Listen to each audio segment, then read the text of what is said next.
El Frente Nacional fue un pacto político entre los partidos liberal y conservador de Colombia, cuyo objetivo era sacar del poder al general Gustavo Rojas Pinilla. Las principales características de este periodo fueron la alternancia de la presidencia durante 4 periodos constitucionales de gobierno de coalición y las distribuciones de los ministerios, la burocracia en las 3 ramas del poder público, ejecutiva, legislativa y judicial. Mi nombre es Laureano Gómez, represento al Partido Conservador.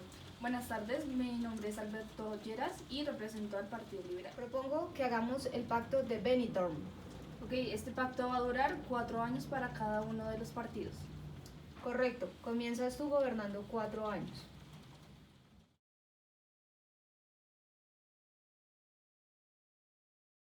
Alfonso López Miquelsen, soy miembro del Partido Liberal Colombiano y aún así me encuentro en desacuerdo con estos ideales del Frente Nacional, en el cual el Partido Liberal y el Partido Conservador pretenden administrar a Colombia por periodos de 4 años, ya que considero que el ideal siempre es llevar a cabo la administración de Colombia de manera democrática, en la cual los distintos partidos puedan tener una competencia libre y se escoja por mayoría. Desde este año 1957 invito a todos los colombianos que tengan los mismos ideales para oponernos al Frente Nacional, generando de esta manera el movimiento revolucionario liberal.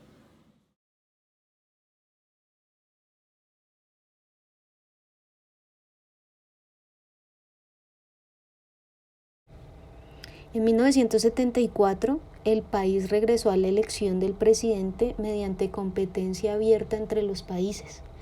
Los 2 mayoritarios y tradicionales, el liberal y el conservador, postularon cada uno a un aspirante, y otros movimientos y agrupaciones políticas presentaron también opciones propias para la elección. Nos encontramos próximamente a iniciar las elecciones presidenciales del año 1974, donde se espera que López Miquelsen tenga mayor votación, ya que es una esperanza para el país. Adicional, están los candidatos Álvaro Gómez, María Eugenia y Hernando Echeverri.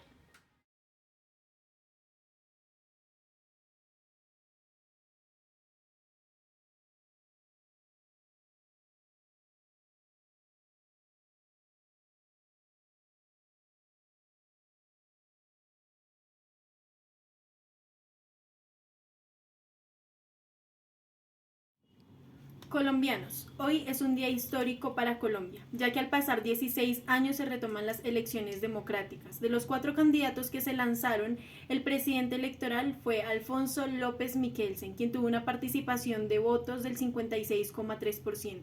Esto también es histórico, ya que fue el personaje y el presidente que mayor votación tuvo. Lo tengo aquí al lado, esperamos contar con suerte para que nos brinde unas palabras al noticiero. Señor presidente, mucho gusto. Soy la reportera Tania Gómez del noticiero EXI. ¿Podría, por favor, expresarnos unas palabras al pueblo colombiano? Claro que sí. Señor presidente, muchas gracias. Con gusto. Señor presidente, ¿qué palabras quisiera expresarle al pueblo colombiano? Me encuentro altamente agradecido con el pueblo colombiano. Yo sé que es un depósito de confianza inmenso y les aseguro que no los voy a defraudar. Muchas gracias. Señor presidente, ¿y de su gobierno qué podemos esperar? En mi gobierno como tal, la política exterior colombiana se verá altamente beneficiada. Vamos a mejorar las relaciones internacionales con los diversos países, tanto de Latinoamérica como de Norteamérica y Asia. De igual manera, en las mesas de negociación internacional nos sentaremos junto a potencias como países iguales y no como receptores de ayuda meramente. Entonces, a diferencia de los gobiernos anteriores, le daremos este protagonismo a Colombia y este perfil de proveedor de ayuda y no únicamente de receptor. Muchas gracias, presidente, por su tiempo. Felicitaciones. Muchas gracias. La elección de López Miquelsen en cierta forma retomaba el hilo perdido de la revolución en marcha, no solo porque los liberales volvían a derrotar a los conservadores, ni tampoco por el hecho de que el presidente elegido era el hijo del último mandatario de la República Liberal. Mikkelsen había sido el más severo crítico del sistema del Frente Nacional y en dicha crítica había sentado las bases del movimiento político más radical de la época, el MRL.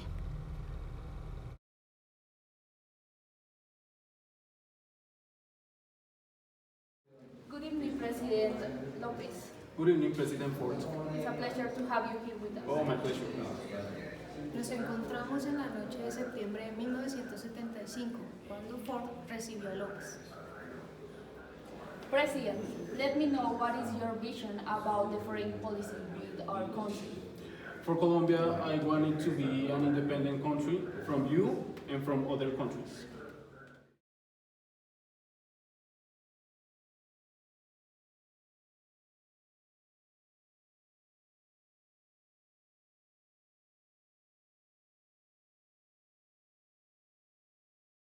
López Mikkelsen había pronunciado unas palabras de respice similia para darle una nueva orientación en la administración. Esto era para mirar a las naciones semejantes a Colombia en grado de desarrollo y buscar una mayor influencia en los países cercanos, que por su menor desarrollo podían recibir beneficios importantes por parte de Colombia. Gracias a ello, el gobierno mandato claro creó o diseñó una política exterior denominada lograr la emancipación económica. Esto López lo profundizó en unas palabras de tener igualdad y no caridad, justicia en la economía y no ayudas. Do you think that Colombia is able to develop economic growth without the United States of America? Yes, in fact, I think my country will reach an economic emancipation never seen before. And also, while I'm in charge, we will close the gap between the economies of my country and the other countries. A López Mikkelsen hablar de cerrar la brecha se refería a que en las relaciones económicas de Colombia con respecto al resto del mundo se habría una posibilidad de que la economía colombiana compitiera y generara menos dependencia. Para él, cerrar la brecha era una meta y un medio. Además, porque al disminuir la competencia o la dependencia implicaba tener mayor autonomía y no tener esa dependencia con respecto a los polos de la economía mundial. So you are saying that your country doesn't need the International Development Association credits. Don't you need our money at all? No, I think Colombia doesn't need any money from any other country. In fact, I am relinquishing from the International Development Association's credits because I think Colombia is losing its autonomy in internal topics. And also, I don't want any of your people representing my country in international meetings and international forums. El presidente argumentó ante el Congreso la renuncia de los créditos, ya que en este momento se contaba con la bonanza cafetera, por lo cual no se necesitaba recibir ingreso por parte de los países del exterior. La reforma financiera diseñada en el gobierno buscaba desarrollar un mercado de capital eficiente y de esta manera disminuir la dependencia de los países exteriores. Y le estaba dando al ahorro un interés real y positivo y de esta manera controlaba el UPAC.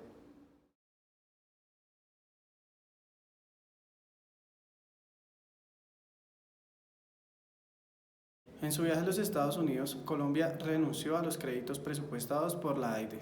López consideraba que las fuentes de los créditos internacionales debían diferenciarse. Aquellas de tipo multilateral, en la que intervienen varios países, no tenía las mismas implicaciones que una agencia del Estado como lo es la AIDE. En materia de la pérdida de autonomía que sufre un país al permitir o recibir recomendaciones sobre el manejo de los asuntos internos. López Mikkelsen se refería precisamente a la presencia de algunos funcionarios de la AIDE en el gobierno colombiano. Algunos con asientos en el Ministerio de Hacienda inspiraban políticas del gobierno colombiano, llegando al extremo que siendo extranjeros representaban a Colombia en foros internacionales. La USAID es la Agencia de los Estados Unidos para el Desarrollo Internacional, creada el 3 de noviembre de 1961 por el entonces presidente norteamericano John F. Kennedy. Es un organismo que recibe directrices estratégicas del Departamento de Estado, siendo un instrumento de la Casa Blanca, utilizada para prestar servicios de inteligencia, con el objetivo de obtener información sobre países, gobiernos y movimientos sociales del mundo, e influir en su política interna y externa.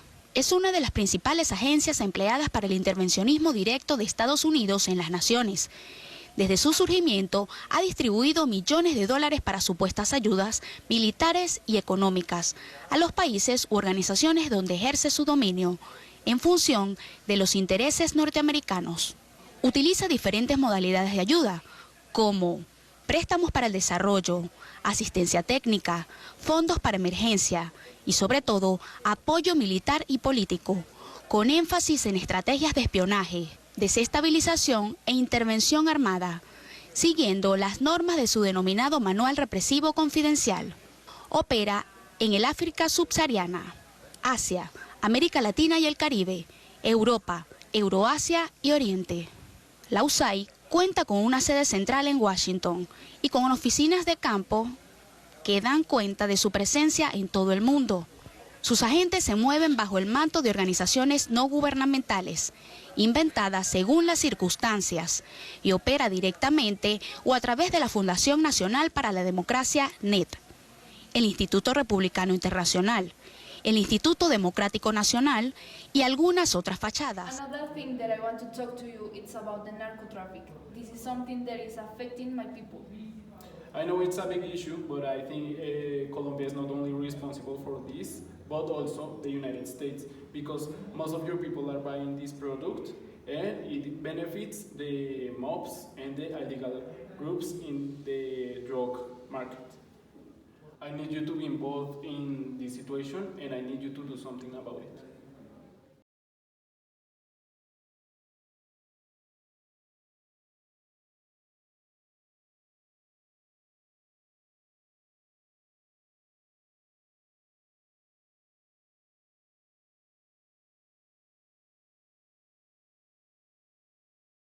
Uno de los sectores que recibió mayor importancia por parte del gobierno en el campo económico fue el sector financiero.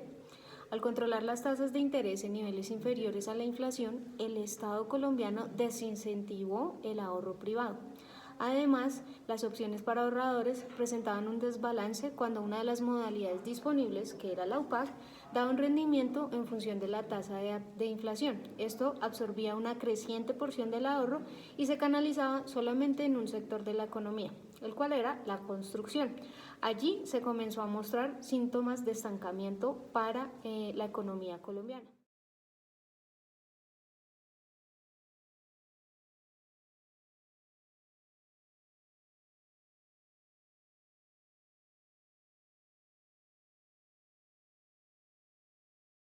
Enemigos de la patria son aquellos que se entienden con el jefe del imperio y reciben bajo cuerda los millones. Para mí tienen un nombre, son traidores, que el camino es largo, yo lo voy a andar, porque estoy segura que he de llegar. Yo no vengo a decirles...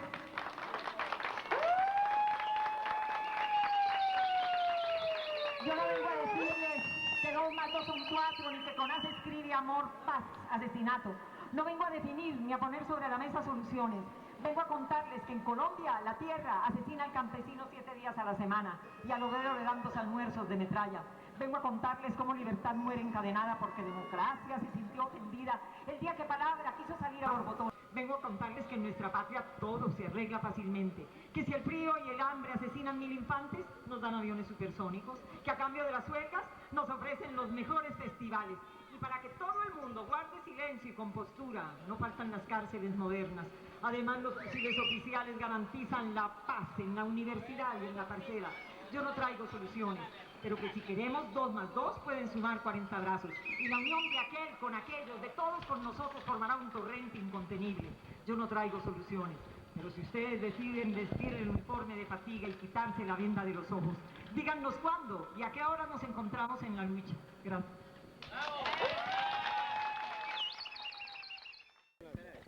No, el UPAC es el reflejo de lo que es el sistema capitalista neoliberal, que es el del despojo y el desprecio por la dignidad humana.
básicamente la alianza del gavirismo y el pastranismo en el poder, que representan un modelo financiero especulativo y que el UPAC le ha servido a los rentistas financieros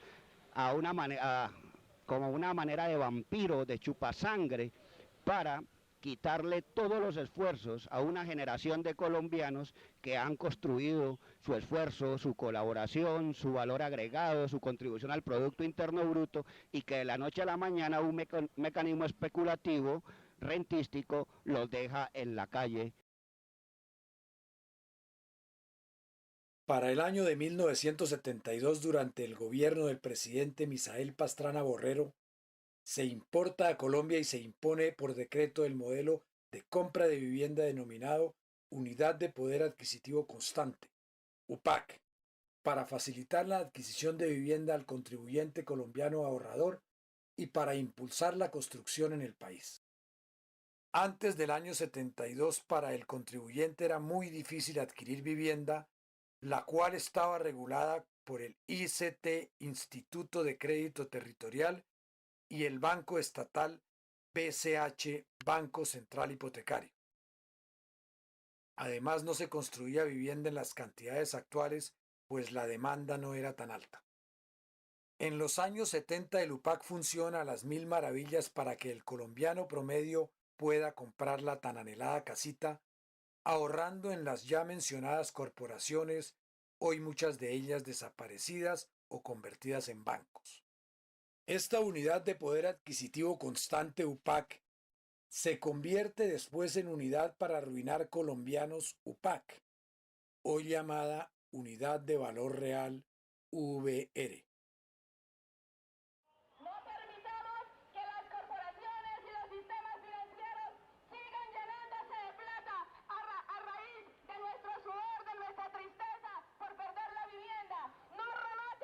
Dentro del gobierno de Mikkelsen, la política exterior de Colombia se vio inmersa en responsabilidades con los demás países de menor desarrollo. Así, Colombia, como país aportante en aquella época, se vio inmerso también en la creación de proyectos educativos como el SENA y el ICETEX. Colombia tratará con los países desarrollados en condición de negociadores y no únicamente de receptores de ayuda, generando así una mayor igualdad entre otras naciones. Aspiramos a una relación multilateral que sea el resultado de todas las partes interesadas respecto a la política exterior colombiana. La administración de López Mikkelsen privilegió la política exterior colombiana desde un punto de vista internacional y cobijó asimismo los primeros años del periodo presidencial de Julio Turbay Ayala, presidente que vamos a ver a continuación. Más tarde, en efecto, ayudado por una nueva bonanza cafetera, el café continuó estimulando el crecimiento de la economía. Y con el inicio del mandato del presidente Turbay Ayala y su política de endeudamiento, se logró incrementar los niveles de las reservas internacionales aún más, llegando hasta 5.630 millones de dólares en 1980.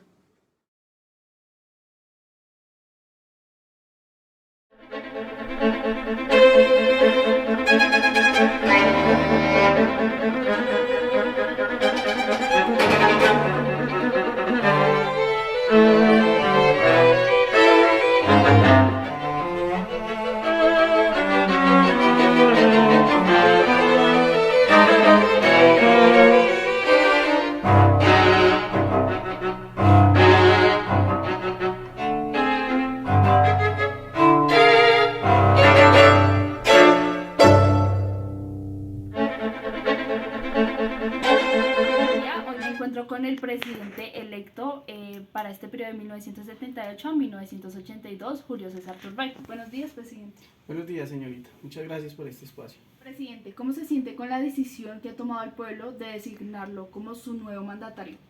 Bien, hoy me siento muy agradecido por esta nueva decisión que han tomado. Sé que todo el pueblo está depositando toda su confianza en mí y les aseguro que no los voy a defraudar. Estoy dispuesto a que mi periodo de gobierno sea beneficioso para todos ustedes y para el país. Perfecto. Listo, entonces en pocas palabras podría decirnos cómo será su presidencia. Mi presidencia, mi plan de gobierno está interesado en garantizar los derechos de todo el pueblo, de todos los ciudadanos, en depositar o en generar una igualdad para todos. Y adicional a esto, estoy muy interesado en mejorar la política exterior del país, en garantizar que esto mejore, que la participación de Colombia en el exterior sea mucho más amplia y que obtengamos mejoras en todo lo que abarca la política exterior. Perfecto, muy bien. 3 acontecimientos marcaron los 4 años de gobierno de Turbay. El primero hace referencia a la invasión soviética a Afganistán. El segundo, las caídas de Anastasio Somoza y Shah en Irán. Y el último, llamada Declaración de Bogotá.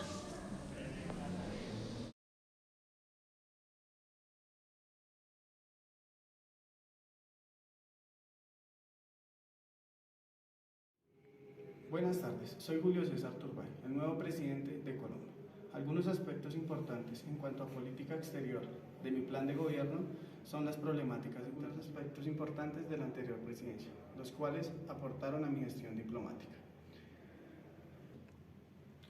Buscaré un perfil más alto para Colombia en política exterior. Buscaré ampliar la órbita de influencia de Colombia en la aceptación de una nueva idea, de un nuevo orden económico. Buscaré relaciones que satisfagan las expectativas nacionales sobre los precios de los productos de exportación. Habrá cambio de rumbo de varios aspectos. Debemos tener presente que las relaciones con Estados Unidos deben ser las más cordiales, pues es cierto que Colombia se mueve en la órbita en la que los Estados Unidos tiene mayor influencia.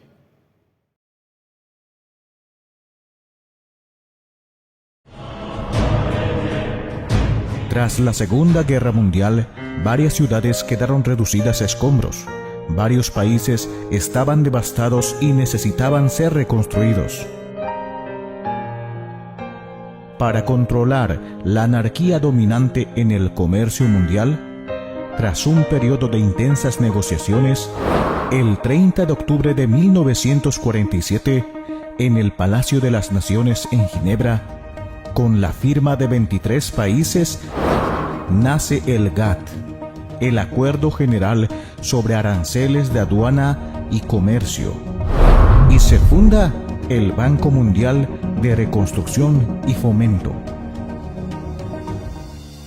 El GATT tiene la función de velar por que el comercio se realice de manera más fluida, previsible y libre posible.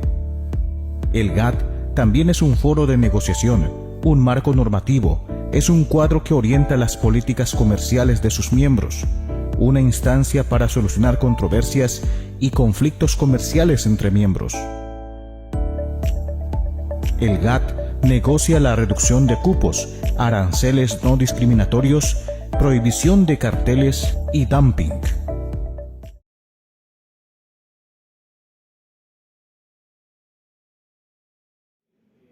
Buenas noches, señores televidentes. Nos encontramos aquí con el presidente electo Belisario Betancur. Presidente, ¿cómo se encuentra usted en la noche de hoy? Me encuentro bien, señor Medina. Gracias por invitarme. Me alegra mucho. Quería preguntarle, ¿cuáles son los ideales que usted desea incorporar en la política exterior colombiana durante su periodo de 1982 a 1986? Yo considero que lo más importante y algo es un aprendizaje del anterior presidente es la identidad propia. Nosotros como país debemos asumir nuestras oportunidades y nuestras responsabilidades. Además de eso, algún aporte del Partido Liberal es la apertura democrática, por lo cual esos serán los dos pilares de mi gobierno. Gracias, presidente. En relación con la política internacional, ¿cuál es su posición, señor presidente? Colombia debe mantener una posición pacífica, establecer límites, por lo cual es importante que nos mantengamos aislados del contexto de los grupos armados. Señor presidente, ¿cuál es su opinión respecto a los dos anteriores gobiernos, lo que fue el periodo presidencial de Alfonso López Michelsen y Julio César Turbay? Debo reconocer, tengo gran afinidad con los planteamientos que se generaron en el gobierno de Michelsen, dado que su manera de manejar el país me pareció coherente. Los dos gobiernos anteriores nos permitieron a nosotros tener una gran cantidad de dinero en las reservas, dado que ellos gestionaron los recursos necesarios para que en este momento el país pueda realizar diferentes propuestas. Una de ellas es la estrategia de la paz. Ha recibido mi país, Colombia, el equívoco honor de primeras páginas en las cuales se habla de la violencia que se desencadenó en los años 50. Ha sido una fenomenología devastadora y convulsiva que alteró irrevocablemente nuestro perfil y acompañada por cambios en las estructuras económicas, sociales y demográficas, significó el ingreso de Colombia a lo que tiene de peor el mundo moderno, a la quimera del bienestar con atraso, injusticia y pobreza, es decir, en mitad del subdesarrollo. Luego, esa suave patria, como llamara a la suya el poeta mexicano Ramón López Velarde, ha sido escenario de traumas que se enquistaron en focos locales a lo largo de 30 años, al conjuro de agentes subjetivos de contradictorias, aunque en ocasiones explicables motivaciones, y de agentes objetivos, innegable telón de fondo de nuestras laserias. No intentaré una tipología de esos movimientos, ni discutiré sus sustentaciones ideológicas ni sus pretensiones políticas. Aprieto la mano sobre el corazón para reconocer que cuando se está aplicando una amnistía de perdón y olvido, como en mi patria, que obra de pleno derecho aún contra la negativa del beneficiario, encontramos seres iniciados en la subversión desde adolescentes, para quienes la lucha es una segunda naturaleza y que aspiran no solo al olvido, sino a resembrarse en un mundo con el que han tenido la única relación de su mutua hostilidad. Un país formal, yerto, injusto, el país legal de las estructuras consuetudinarias, subvierte los esquemas mentales y los patrones de comportamiento de seres que creen que solo les queda la dialéctica de la subversión subjetiva. En más de un caso de este choque de subversiones surge la esperanza de patrias nuevas tejidas con los hilos obrantes de la refriega. A grandes brochazos, esa es la ardua tarea en que estamos comprometidos los latinoamericanos y en ellos la vasta y golpeada comunidad de Centroamérica. La paz cotidiana, tan esencial como el pan de cada día, es resultado de la justicia. A veces parecería como si solo nos uniera el subversivo común denominador de ser injustos los unos con los otros, al cobijo de instituciones arcaicas, con oportunidades desiguales para continuar desiguales, en las que las clases dirigentes dominan pero no representan, a sabiendas. El gobierno del presidente Betancourt presentaba una situación contraria. En el sector industrial se veían síntomas de recesión que venían un año atrás. En el sector financiero se veía una profunda crisis y por el contrario, en el sector externo de la economía se hallaba uno de los puntos de mayor solidez en toda la historia de Colombia. Esto era un resultado del manejo que los gobiernos anteriores le habían dado a la bonanza cafetera y a la política de endeudamiento, lo cual permitía aumentar el nivel de las reservas. Bajo estas circunstancias, el presidente Betancourt podía ejecutar su estrategia de paz. Allí impulsó en el Congreso una ley de amnistía amplia y generosa para los alzados en armas. Segundo, ensanchó el número de representantes de la Comisión de la Paz que había creado el gobierno anterior. Y en tercer lugar, y no menos importante, apoyó la idea de una reforma política que le permitiera una apertura del espacio institucional para los guerrilleros que depusieran las armas. Con estos tres instrumentos, el gobierno entró a negociar con los distintos grupos guerrilleros. A veces utilizaba intermediarios y en otras ocasiones lo realizó de forma directa. Alfonso López Michelsen. Con la gobernación de 1974 hasta 1978. Afrontó un paro nacional en septiembre de 1977 y un paro médico del Seguro Social, estimuló el crecimiento económico, la construcción y las exportaciones. Y aumentó el salario mínimo en un 200%, lo que generó de ahí en adelante la devaluación de la moneda. Julio César Turbay Ayala. Tras ser el presidente de Colombia en 1978 hasta 1982. Afrontó la toma de la Embajada de la República Dominicana por el M-19, recibió duras críticas de organismos internacionales por la violación de los derechos humanos. Además creó el Plan de Integración Nacional para Inversión en Obras Económicas y Sociales. Belisario Betancur Cuartas. En su presidencia realizada desde 1982 hasta 1986. Aprobó la Ley de Elección Popular de Alcaldes. La Ley Emiliano o de traslado de festivos a los lunes, puso en marcha el Plan Nacional de Rehabilitación para zonas controladas por la guerrilla y creó el programa de vivienda sin cuota inicial.